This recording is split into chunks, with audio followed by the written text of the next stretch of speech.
Carrie with Canary Quilts, and this is the third month of the 7th Simple Whatnots Miniature Quilt Club, and it's called Crossroads, and it's done. It turned out beautiful, and you can see it's not very big at all. I love it.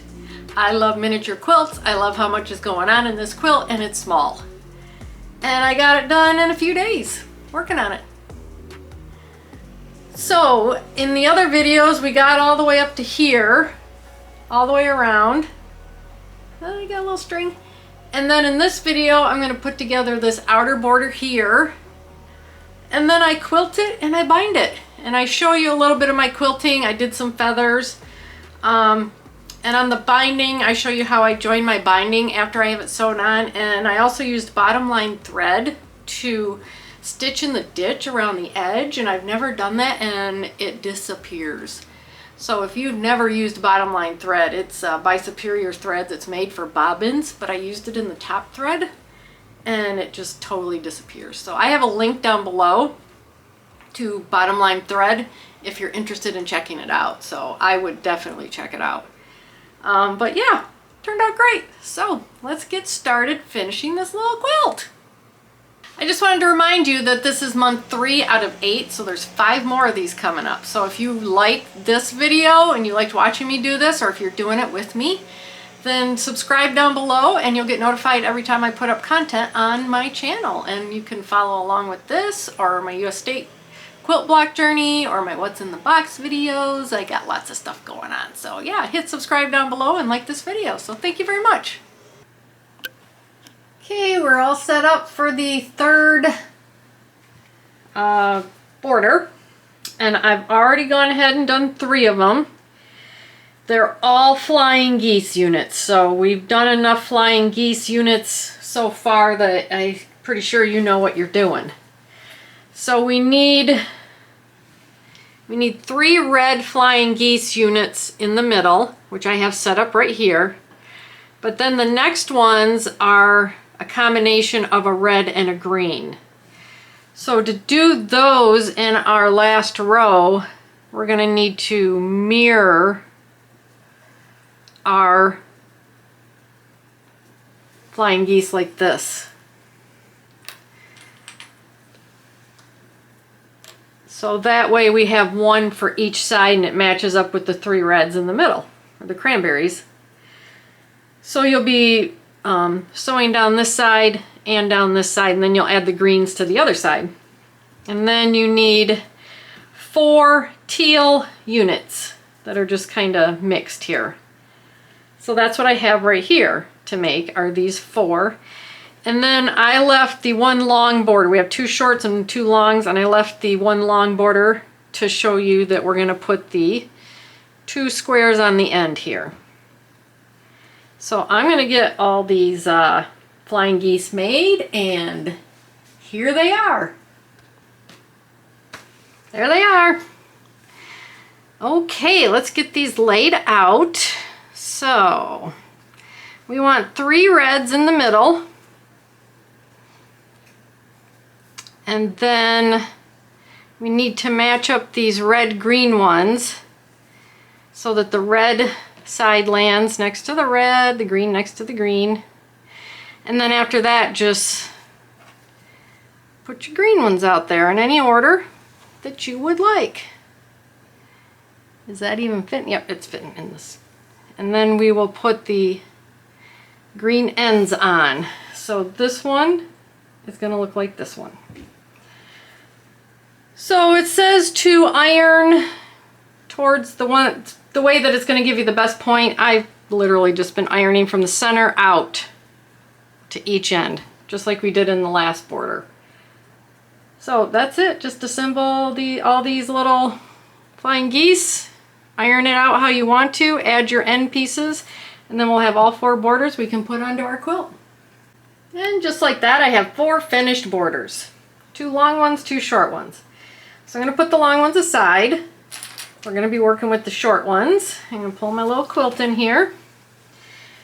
So I'm going to put my, I'm going to put them on the right and left side here.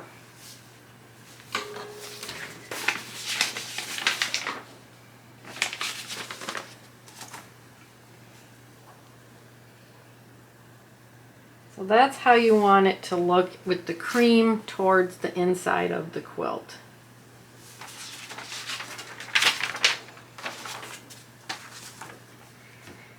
Okay, well let's see what seams we got to match up here. This seam and this seam. Only those two seams do we need to match up. Or that will match up. And then we'll just straighten out the rest of it.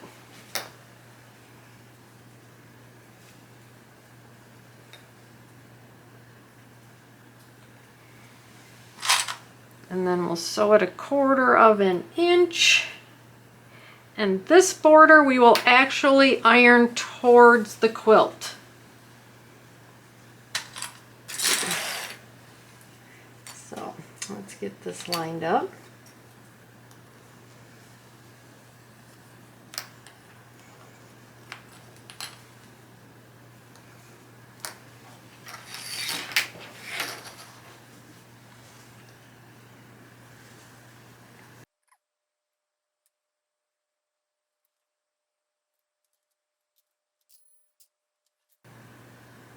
Okay, I'm going to get these sewn on with 1/4 of an inch, but I am going to iron the seam towards the center of the quilt. Okay, we will sew our 2 long edges on now, 1/4 inch seam, and then iron towards the center of the quilt. There we go! All finished. That turned out beautiful. I really like it. So now we have to put batting on, put backing on, and quilt it. And I don't have any inspiration for quilting yet, so I gotta come up with some. So I'll meet you back here when I get the inspiration. Okay, I'm getting my little quilt ready to get the back on it to be sandwiched, and then I'm going to quilt it on my machine. I think from the picture of the quilt in the pattern, it looks like they did some feathers. I think I'm going to try to do some feathers on this too. Maybe, you know, radiating out from the center or something. I don't know, sometimes my inspiration comes when I'm at the machine. But I wanted to let you know, you might have noticed that I put one of my borders on wrong. I got it fixed. Just ripped it out and put it back on. And what I use is I use a basting adhesive where I'll go and I'll spray the back of my quilt, and then I'll carefully lay it out on my batting, and it will stick. And you can spread it out and it'll stick really good so that when you come back to the machine it's not moving around. And the same thing with the backing. Spray the backing and lay it on here and it sticks. So I still, even though it's all stuck, I still baste around the edges of my quilt when I get to the machine before I start quilting. So I am going to start working on this. Let's see how it looks when it's done.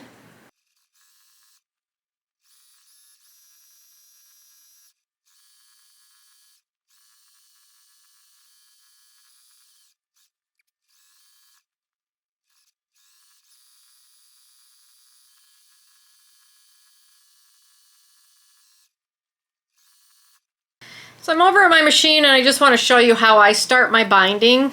I've got my binding folded in half, wrong sides together. And I leave quite a tail here at the beginning. And then I start down here and I just start sewing around and putting my binding on. And then when I get back around to this side, I'll stop about right here and then I'll show you what I do. I'm using my 1/4 inch foot.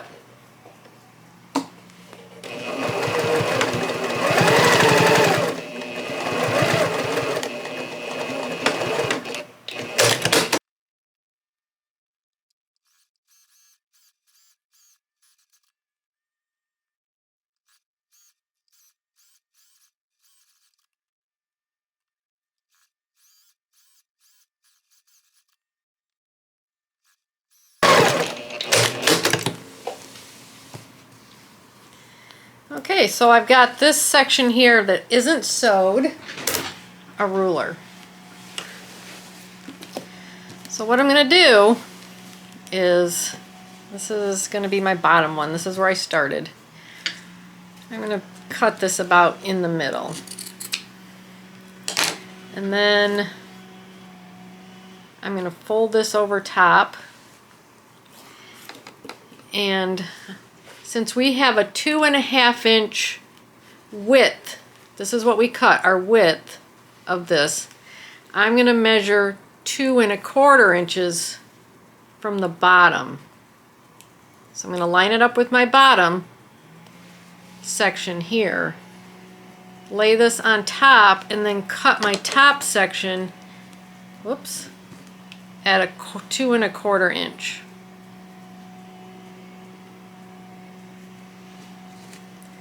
That gives me, instead of doing 2.5 and it may bind up on me, 2.25 gives it a little bit of stretch here so that I can work with it. Okay, lay this flat, and then I just twist this over towards the edge of the quilt, and then open it up and lay it perpendicular to my bottom piece. And then I'm going to clip this top and this side so that I know that I'm going to be going from this upper left corner to this bottom right corner is where I'm going to sew. First we can do this. You can actually like shut it with those pins on, and it's going to lay the way we want it to. So we know we've done it right.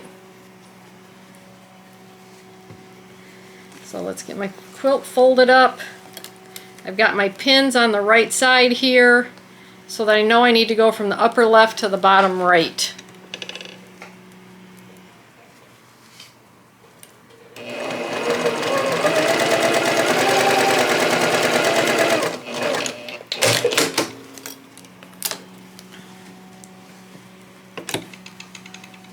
And look at that. So now we're just gonna cut that at 1/4 inch from the seam. We'll finger press this, and then it lays really nice and flat right there. So we can finish sewing from here to here.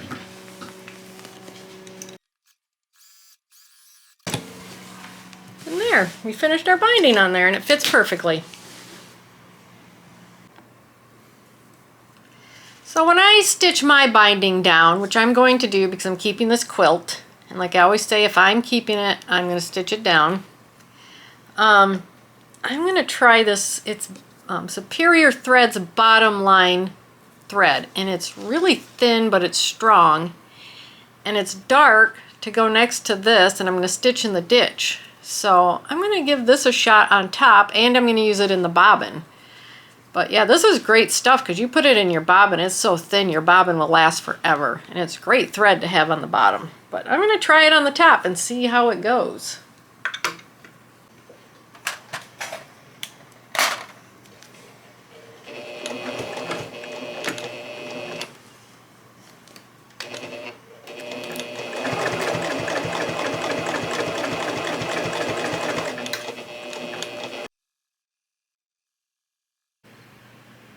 That's what my stitch in the ditch looks like. It is hard to see. You can't even see it.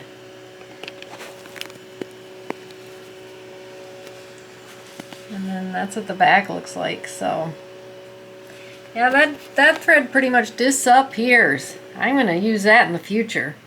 So we made it through 3 of these now. What do you think? Are you happy? You having fun? Because I'm having fun. I really like these. My mom is doing it too, and she's having fun too. So when I get a picture of hers finished, I will show it to you. And let me know how it's going for you.